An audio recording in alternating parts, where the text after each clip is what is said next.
O mesmo esquema, né, das outras aulas, vamos começar falando das atividades, né, do Google Classroom. Se tratava de uma atividade extra, então quem não entregou não tem problema, não precisava. Vou compartilhar minha tela aqui com vocês. Vamos lá então. A segunda questão foi uma questãozinha retirada de um vestibular, né? Para vocês verem que esses conteúdos que nós estamos trabalhando também caem, né? E a primeira era uma questão de qual a principal vantagem da reprodução sexuada em relação à assexuada. Como nós vimos então na última aula, a reprodução sexuada ela tem um gasto energético maior e ao mesmo tempo ela é mais lenta do que a reprodução assexuada. Porém, ela possui uma grande vantagem, né, com relação à reprodução assexuada, que é o quê? A variabilidade genética. A grande maioria de vocês respondeu certinho isso daí, porque a gente viu, né, que ter uma variação, né, dentro de uma espécie, né, diferentes características e tudo mais, é importante para que essa espécie sobreviva, né, porque ela consiga se reproduzir e perpetuar, né, naquele local. Porque eventuais mudanças ambientais, se predadores forem introduzidos naquele local, se a vegetação for reduzida, se uma espécie no qual ele se alimenta foi extinta, isso tudo aí pode gerar a extinção de espécies que só se reproduzem assexuadamente, né? Ou seja, aquelas espécies que possuem apenas clones, né? Então essa daí é a principal vantagem da reprodução sexuada em relação à assexuada. A segunda questão é, quando um óvulo se desenvolve e chega a produzir um animal, na ausência de fertilização, temos o que chama de... Aí a gente viu isso daí no exemplo do zangão, né? No qual nós trabalhamos justamente isso, um desenvolvimento do óvulo, né? Sem precisar da fecundação, ou seja, sem precisar daquele encontro, né, entre o gameta feminino com o gameta masculino. Aquele óvulo, então, ele se desenvolve, né? E gera um novo ser, né? No caso das abelhas, né? Eu falei, né? Que a abelha rainha, então, aquele óvulo dela lá pode se desenvolver sem se fecundar e pode originar o zangão, né?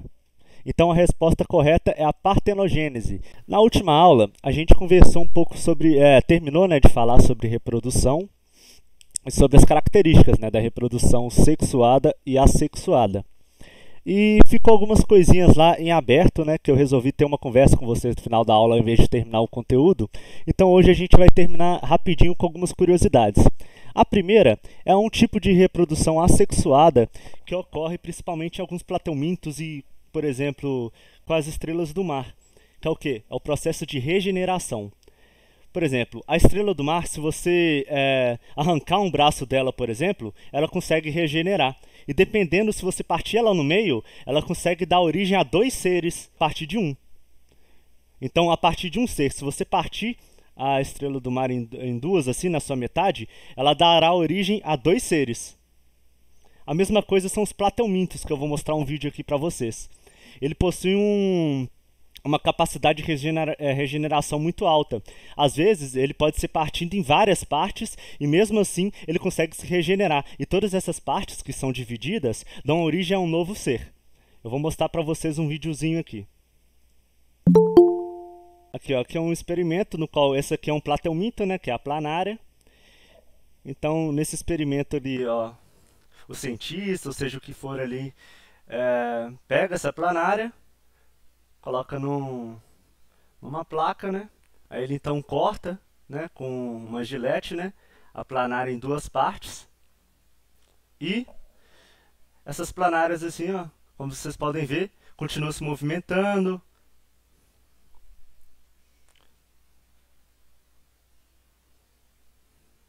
Aí, ó, um dia depois, olha só as mudanças já, só como que elas já... Essas duas partes assim, já estão tomando formas e se parecendo muito com aquele único indivíduo inicial. Aí 4 dias depois...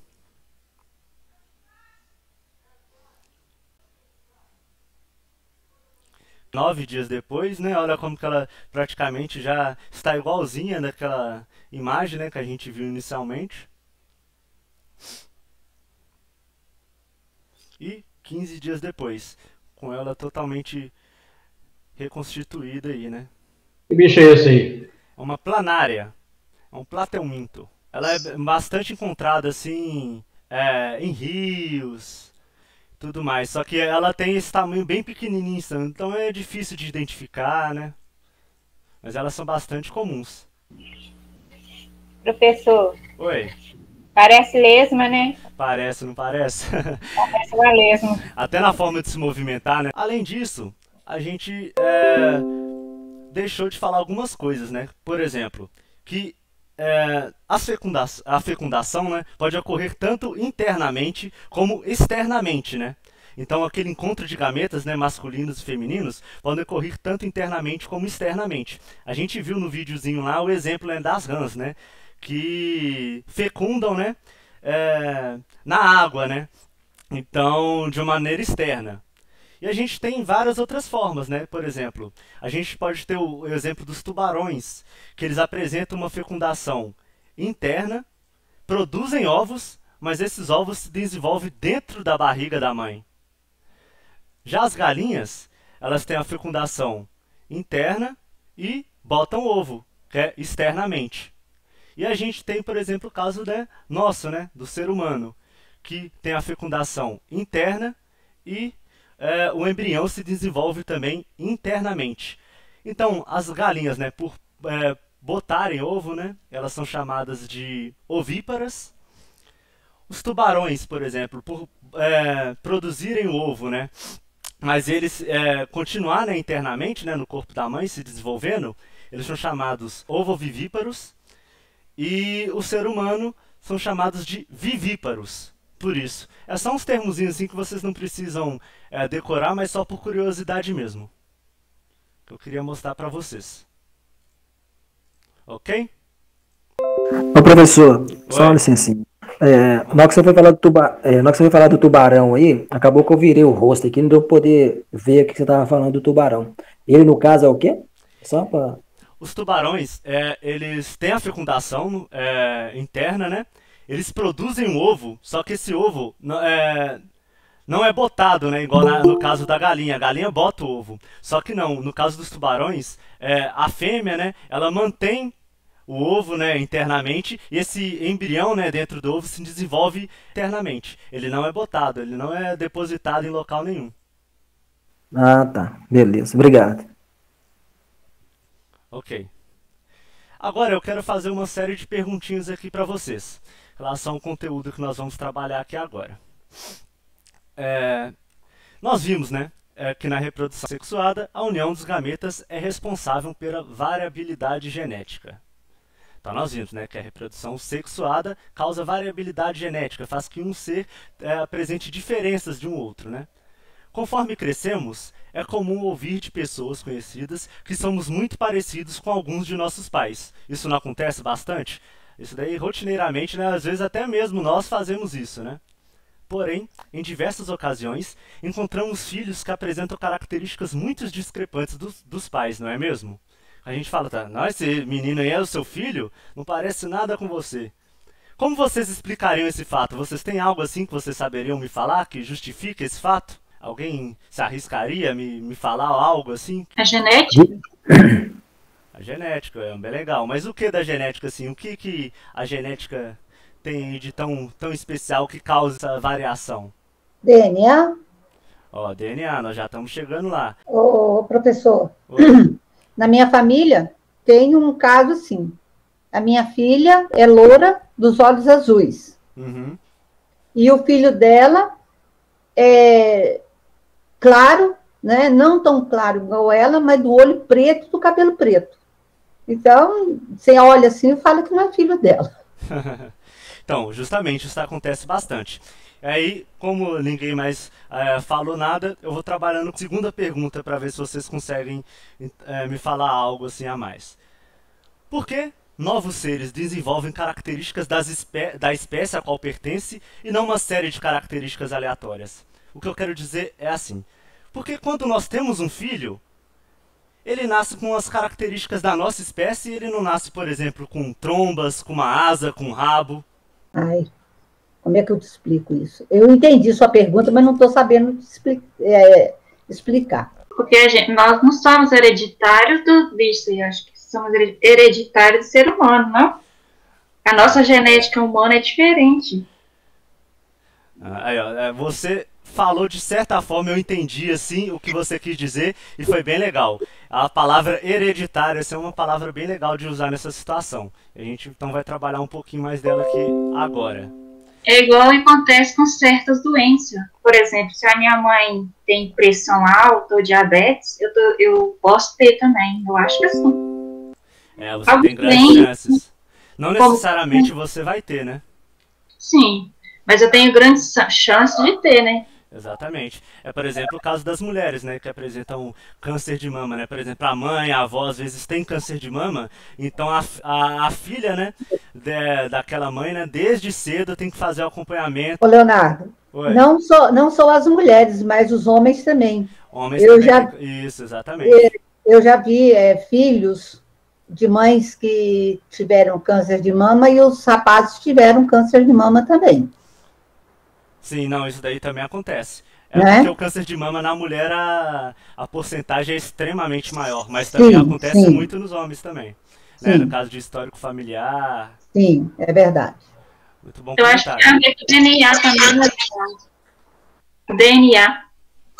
O DNA, exatamente. Então nós vamos trabalhar agora justamente isso, a hereditariedade. A mesma coisa é quando na família tem gêmeos também, provavelmente um outro irmão, outra pessoa poderia ter também, não é isso? Pode acontecer quando acontece uma vez só na família, não necessariamente, mas como é recorrente, a gente já fica de olho, que pode ser uma coisa genética, sim. Entendi, obrigado. E vocês falaram muito aí de hereditariedade, de DNA. Aí eu vou mostrar uma fotinha aqui pra vocês. Uma fotinha assim do nosso DNA. É lógico que ele não se encontra assim nas nossas células, né? Mas aqui é só um desenho, né, mostrando ele assim. O DNA, ele apresenta uma série de fragmentos, de segmentos, chamados de genes. Esses genes, eles são os responsáveis pelas características herdadas geneticamente. Então, ao longo de toda a extensão da nossa molécula de DNA, ela possui diversos aqui segmentos, marcados aqui no caso de vermelhinho. Esses segmentos são chamados de genes. Os seres humanos possuem uma média aí de 30 mil genes em uma molécula de DNA. E a partir deles é que as características se expressam. Porque esses genes, eles possuem um código, uma sequência específica, que produz, né, uma proteína que desempenha uma determinada função no nosso corpo. É basicamente isso que vocês têm em mente. As características são herdadas geneticamente e são determinadas pelo gene. E um gene para uma determinada característica... Ou o pai ou a mãe tem que ser mais dominante, né? Tem essas características de genes recessivos e dominantes. Exatamente. É justamente isso. Um gene para uma determinada característica nem sempre vai ser igual. Na minha casa são 3 do olho azul e 3 do olho preto. E meus pais não têm olhos claros, são meus avós. São os avós. Exatamente, é por causa justamente da hereditariedade. A hereditariedade está até mesmo relacionada à reprodução, né? Nós trabalhamos na aula passada, né? Trata-se, né, de uma transferência de informações genéticas de um ser vivo para o outro, de geração em geração. E essa hereditariedade explica o porquê os nossos filhos são semelhantes aos pais, mas também explica porque nós somos, muitas vezes, diferentes dos nossos pais. Essa questão de hereditariedade explica também porque os novos seres desenvolvem características da espécie ao qual pertencem. Porque, por mais que nós possuímos diversos genes, e esses genes expressam diversas características, existem genes que são comuns em todos os seres vivos de uma espécie.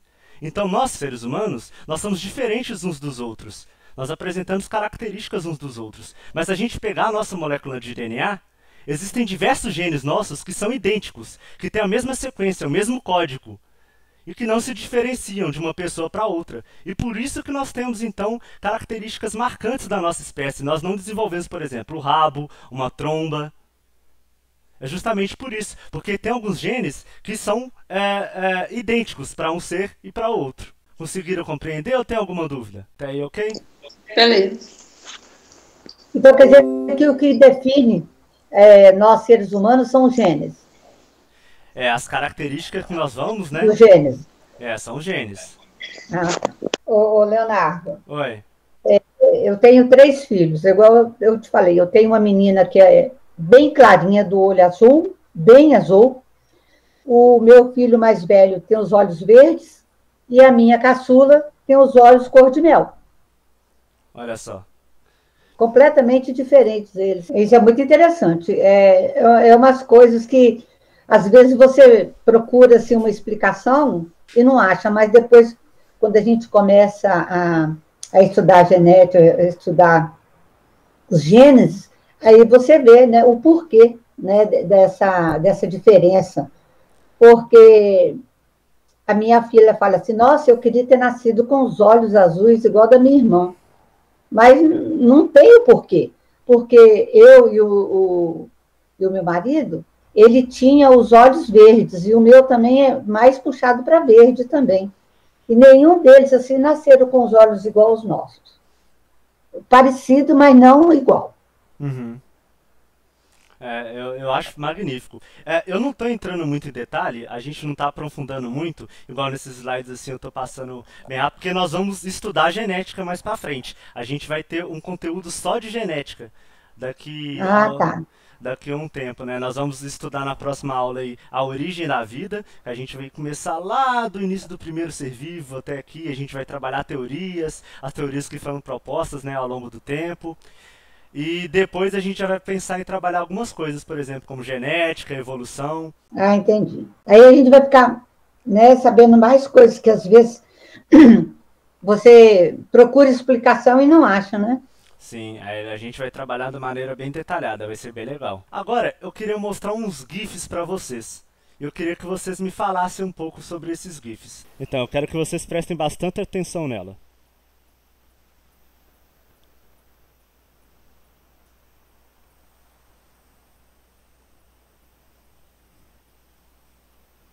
Agora eu vou colocar uma segunda ilustração para vocês.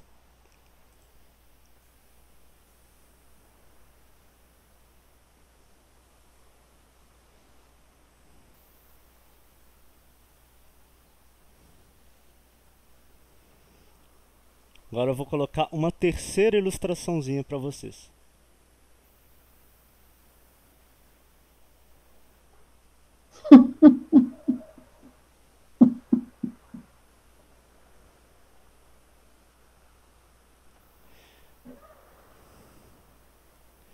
Agora, se eu tivesse que falar para vocês, na verdade, se eu perguntasse para vocês se essas animações assim, se elas estão relacionadas umas com as outras, esses 3 quadrinhos, ou se tratam de 3 situações totalmente diferentes? Estão representando situações diferentes ou elas têm uma certa sequência? Eu acho que é diferente. Diferente? É sequência. Eu acho que tem a mesma sequência, professor. Mesma sequência? E o que vocês têm me dizer então sobre os que falam que tem a mesma sequência? Uma historiazinha que poderia então explicar esses 3 casos aqui. Esse primeiro, com o segundo e com o terceiro. Vocês conseguiram pensar em uma historiazinha que alinhassem as três cenas? Sim. Não pode falar, por favor. Tá. A primeira, a cobra e o sapo estão se ajudando para pegar o... Qual que é o nome? O bicho lá em cima. Certo. Na segunda, o sapo, ele passa a perna na cobra e come a cobra. Na terceira, a cobra evolui para se defender do sapo. Deu para entender, professor? Deu para entender. Mas por que no primeiro momento, então, os dois se alimentam do inseto e no segundo momento o sapo vai lá e come a cobra, então?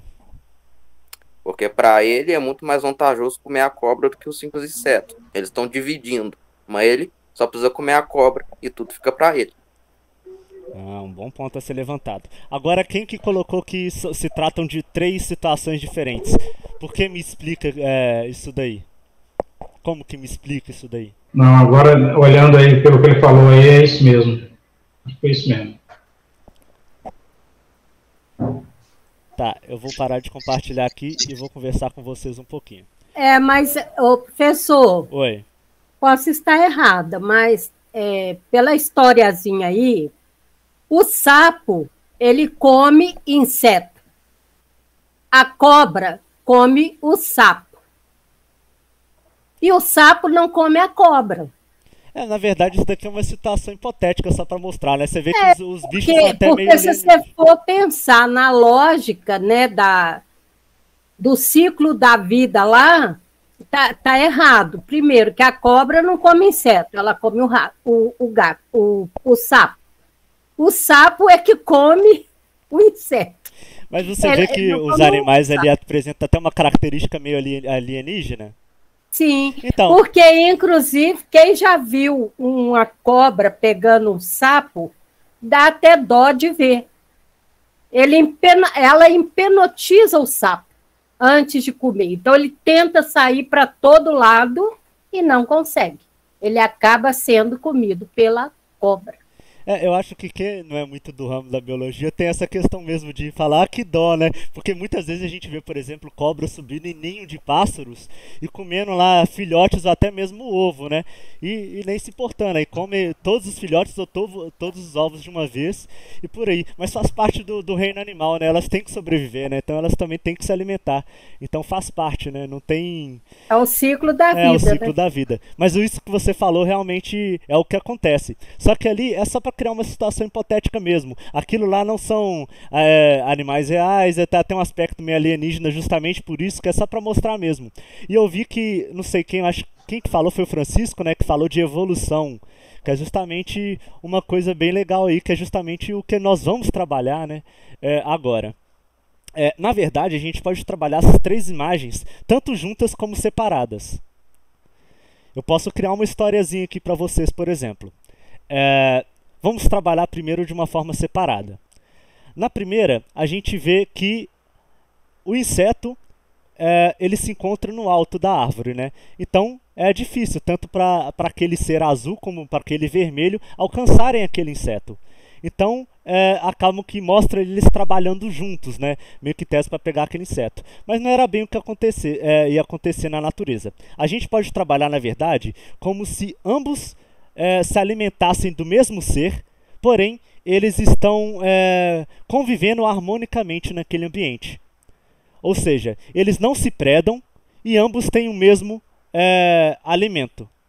E por exemplo, aquele inseto às vezes ser muito abundante e estar em grande abundância, né, naquele ambiente, não tem a necessidade deles predarem outros organismos. Então ambos convivem harmonicamente e se alimentam daquele inseto.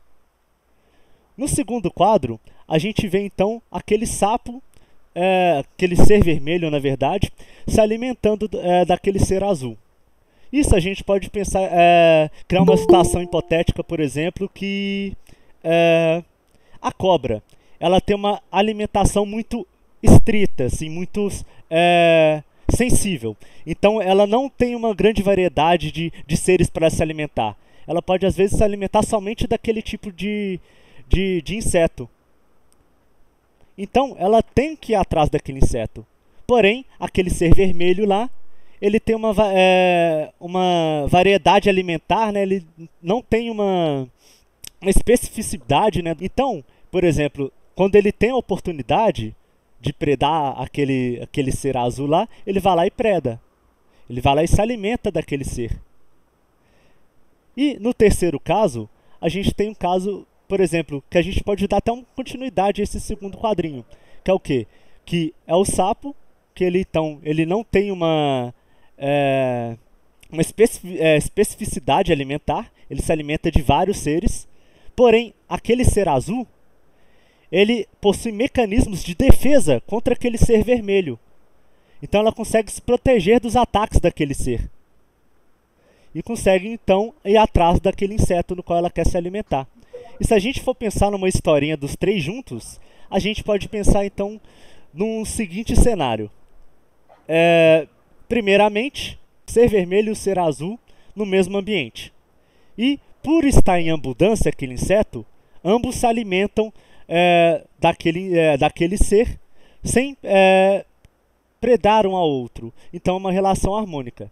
Porém, com o passar do tempo, a população dos dois, justamente por não ter predadores, começa a aumentar. Então todos aqueles seres começam a ir atrás daqueles insetos e aqueles insetos começam a reduzir muito de tamanho de população. Por quê? Porque começou a ter muitos seres que predam aquele inseto. Então começou a haver uma escassez. E aquele ser vermelho, ele muitas vezes não tem uma especificidade alimentar, como no caso daquele ser azul. Então a partir do momento que aquele inseto começa a se reduzir na natureza, ele começa a ficar menos seletivo para aquilo que ele alimenta. Então ele passa a se alimentar de outros seres, no caso aí do ser azul. Então esse ser azul começa então a ser predado pelo ser vermelho.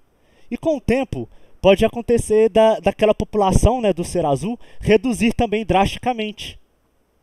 Por causa que eles estão sendo predados pelo ser vermelho. Mas por questão, né, de diversas mutações e mudanças, né, de gerações em gerações, pode acontecer de alguma certa linhagem, né, apresentar características favoráveis para que aquela espécie sobreviva. Características que a possibilitam defender da predação daquela espécie vermelha. Que é o caso que nós vemos, por exemplo, no quadrinho 3. Conseguiram compreender uma lógica de toda essa historinha que nós falamos aqui? Então isso daí é uma situação hipotética. E tudo isso que nós estamos falando é justamente porque o meio ambiente, o ambiente à nossa volta, ele molda, né, a forma como os seres interagem uns com os outros. Nenhum ser vai interagir da mesma forma com o outro daqui a milhares e milhares de anos. Tudo porque existem diversos fatores que podem impactar diretamente nessa relação entre eles. Pode ocorrer um desmatamento, então pode reduzir a vegetação de determinado local. Seres podem ser extintos num determinado local. Características, né, através das mutações, podem surgindo, né, numa determinada espécie.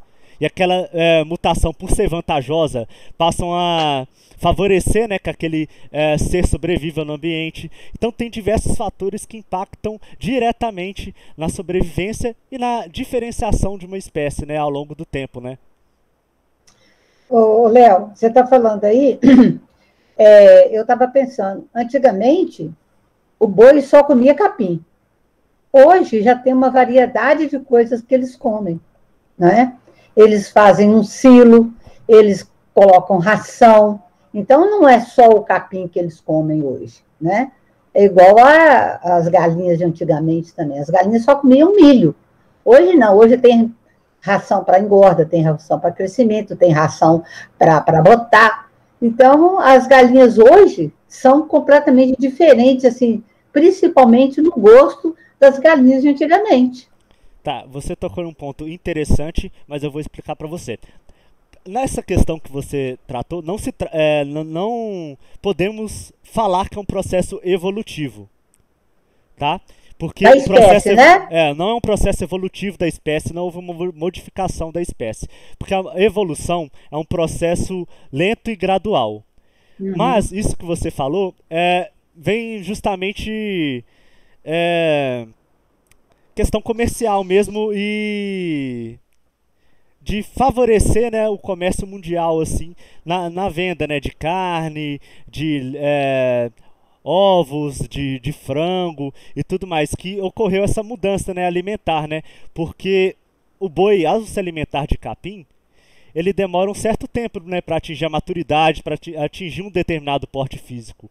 Agora, as empresas, né, os pecuaristas, os fazendeiros, interessados, né, em acelerar esse processo, e muitas vezes por fazer até um boi novo, às vezes encorpar rapidamente e vender aquela carne, né, de um boi novo, que é uma carne mais cara ainda que um boi mais experiente, um boi adulto, eles vão lá e produziram, né, essas rações, essas outras formas aí de alimento, né, para eles como forma de engorda, né, para favorecer aquele desenvolvimento rápido.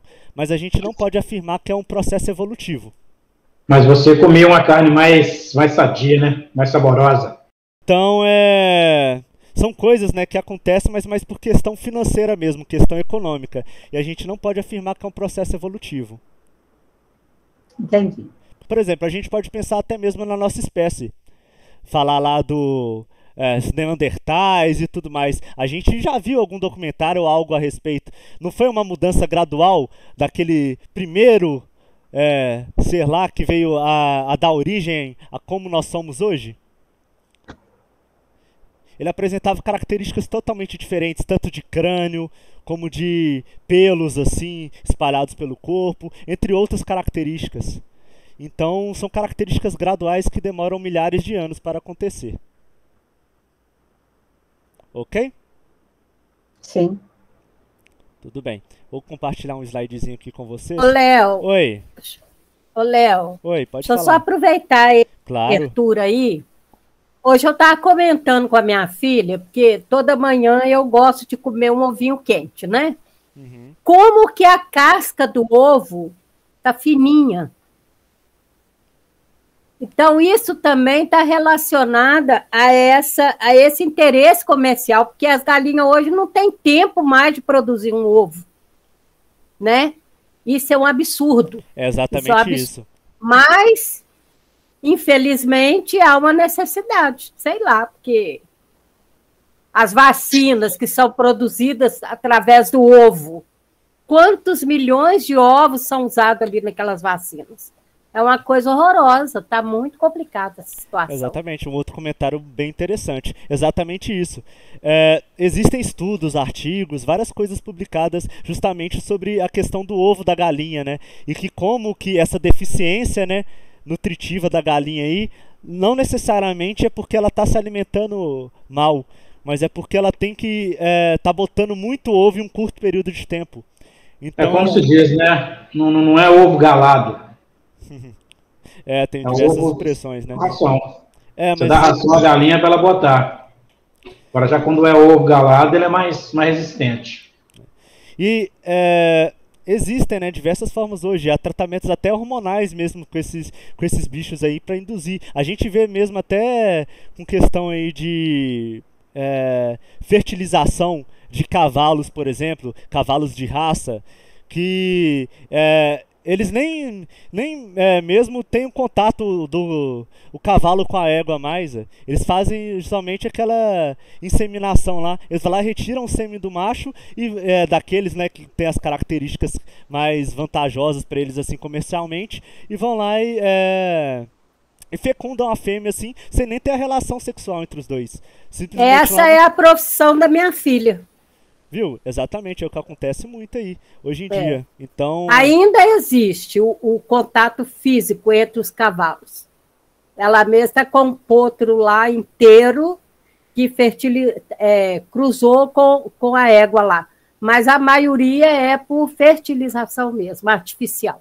Então, exatamente. Então é isso bem que acontece. Então a gente tem vários exemplos aí. A gente pode ficar falando até amanhã sobre exemplos no qual, como que o comércio mundial, né, hoje dita, né, até mesmo os eventos da natureza, né, que antes eram extremamente naturais assim mesmo, e hoje já tem um novo rumo, né? Um caminho totalmente diferente. A gente tem, por exemplo, pode falar até mesmo de plantas, né? Questão de modificações de plantas geneticamente, agrotóxicos que são colocados também para evitar pragas, favorecer o desenvolvimento da planta. Então a gente tem vários casos assim que a gente pode continuar falando aí sem parar. Vou compartilhar novamente minha tela aqui para a gente falar um pouquinho sobre evolução. A gente não vai conseguir provavelmente terminar não.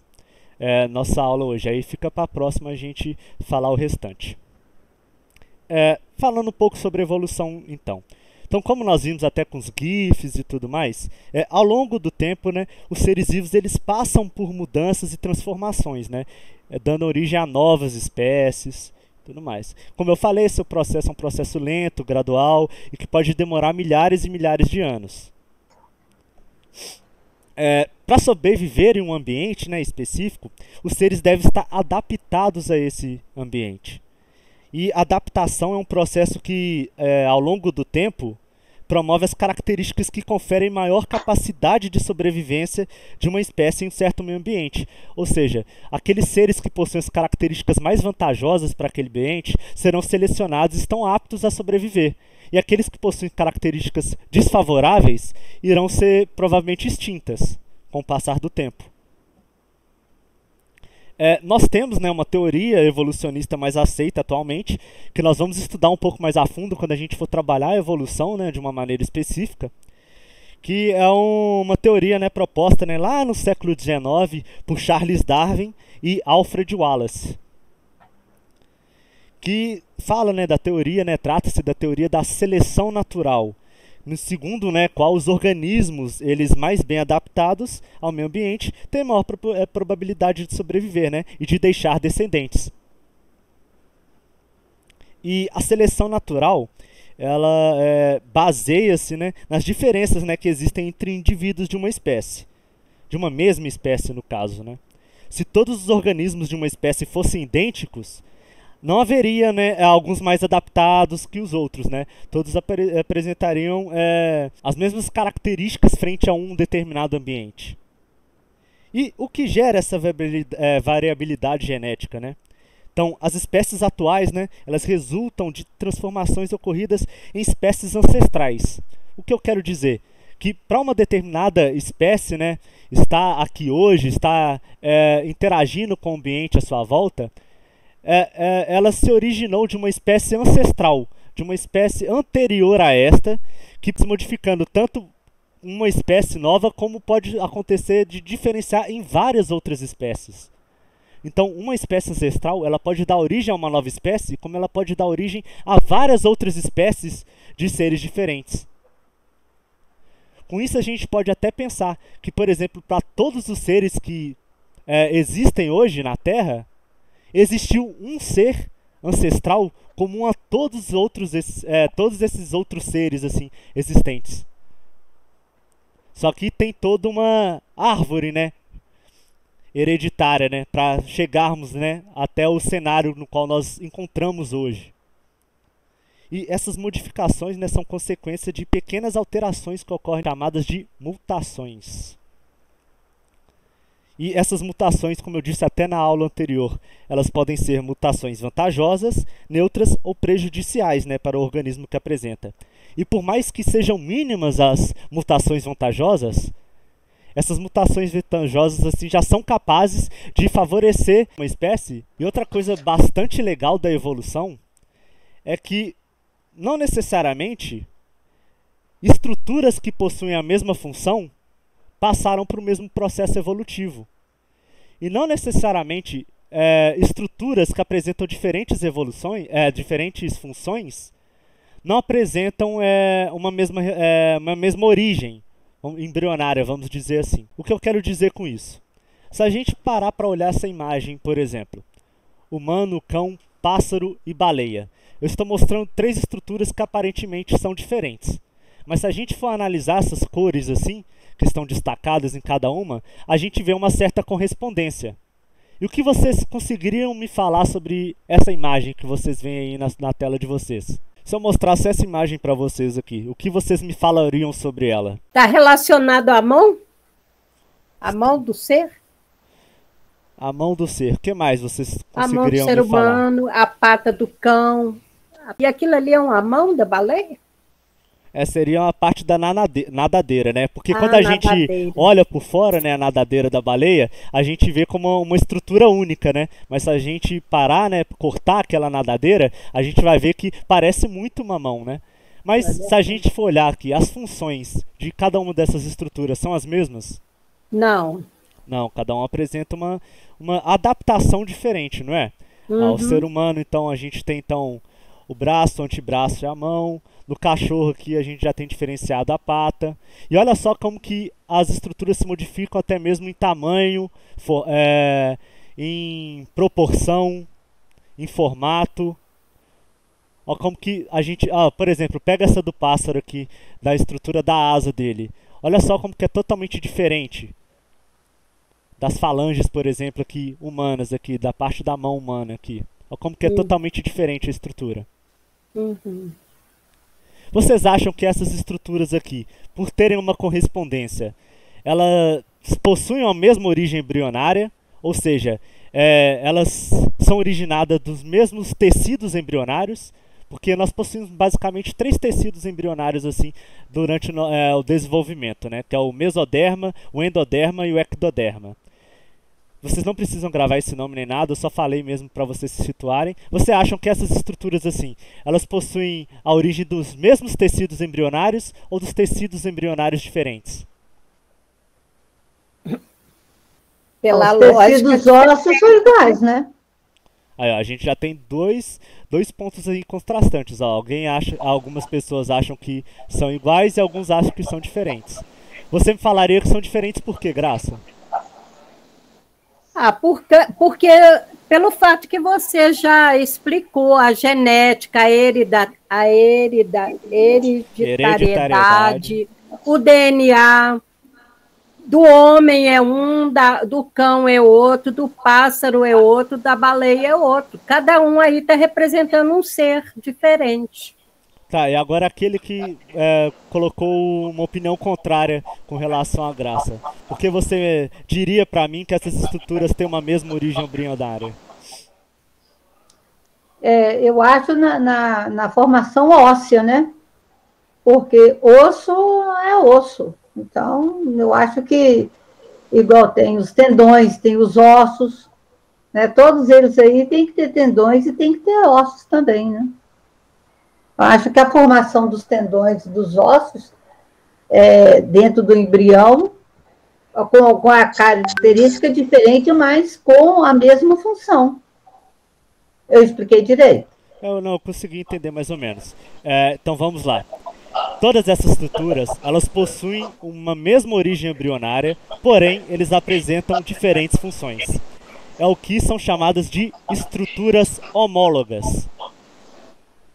Agora, eu vou dar um outro exemplo para finalizar, aí na próxima aula a gente vai discutir esses 2 casos assim mais detalhadamente. Se eu mostrasse para vocês aqui o tubarão e o golfinho. Ambos possuem estruturas corporais bem semelhantes, correto? Sim. Vocês falariam que essas estruturas assim possuem uma mesma origem embrionária ou uma origem embrionária diferente? Diferente. Acho que é a mesma.